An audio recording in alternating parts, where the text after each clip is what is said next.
शिवहर की लड़ाई में आनंद मोहन की पत्नी लवली आनंद अकेले पड़ गई हैं। मोदी का मैजिक भी काम नहीं आया। लवली आनंद की सीधी लड़ाई रितु जायसवाल से है। कलम और बंदूक की लड़ाई में आखिर कौन जीतेगा?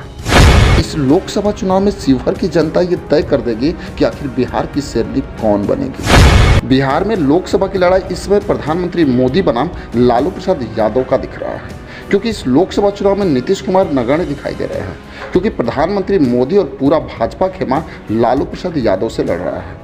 क्योंकि भाजपा ने जो परिवारवाद की लड़ाई शुरू की थी वो अब भाजपा और प्रधानमंत्री मोदी पे ही भारी पड़ते दिखाई दे रहा है, क्योंकि बिहार में लोकसभा चुनाव भाजपा के लिए प्रतिष्ठा का सवाल बन गया है। क्योंकि भाजपा जो 40 सीटों का ख्वाब देख रही है वो कितना सही होगा ये आने वाला समय बताएगा। क्योंकि बिहार का शिवहर लोकसभा सीट सबसे हॉट सीट बन गया है, क्योंकि नीतीश कुमार की साख उसी सीट पे लगी है, क्योंकि उसी सीट पे राजद ने रितु जायसवाल को टिकट दिया है, क्योंकि रितु जायसवाल वही है जो 2008 में भारत के उस समय के उपराष्ट्रपति वेंकैया नायडू के हाथों पुरस्कार पा चुकी है।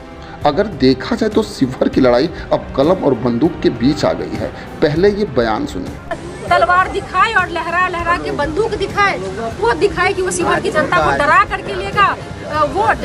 और हम तो कहेंगे कि शिवहर की जनता किस तरीके से वोट देगी। शिवहर की जनता पे छोड़ देते हैं ना कि तलवार के साथ जाएगी कि कलम के साथ जाएगी, डर के साथ जाएगी कि प्रेम के साथ जाएगी, ये शिवहर की जनता पे छोड़। अगर एक तरफ देखा जाए तो आनंद मोहन की गिनती बाहुबली नेताओं में होती है और उन पे IAS जी कृष्णैया के हत्या का आरोप भी लग चुका है और उनकी छवि राज्य में आतंक फैलाने वालों की तरह होती है। वहीं भाजपा के कोर वोटर को तोड़ने के लिए लालू प्रसाद यादव ने गजब की चाल चली है, क्योंकि भाजपा का कोर वोटर बनिया है और उसी जाति से लालू प्रसाद यादव ने इस पर टिकट दे दिया है।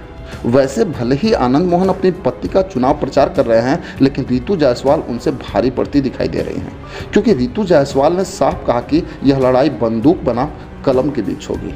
क्योंकि अगर देखा जाए तो लवली आनंद इसके पहले शिवहर से सांसद रह चुकी है और 5 सालों के कार्यकाल में उन्होंने कोई काम नहीं किया।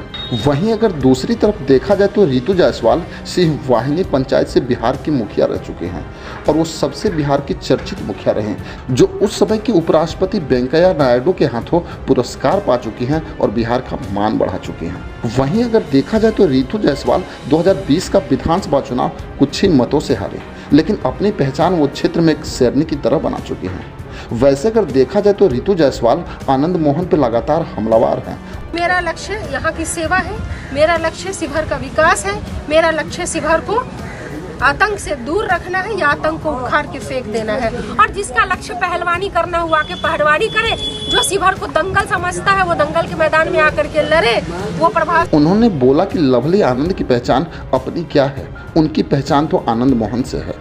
वहीं अगर देखा जाए तो आनंद मोहन से उस लोकसभा के दलित भी चिढ़े हैं, क्योंकि आनंद मोहन पे जिस IAS जी कृष्णैया के हत्या का आरोप लगा वो एक दलित समाज से आते हैं।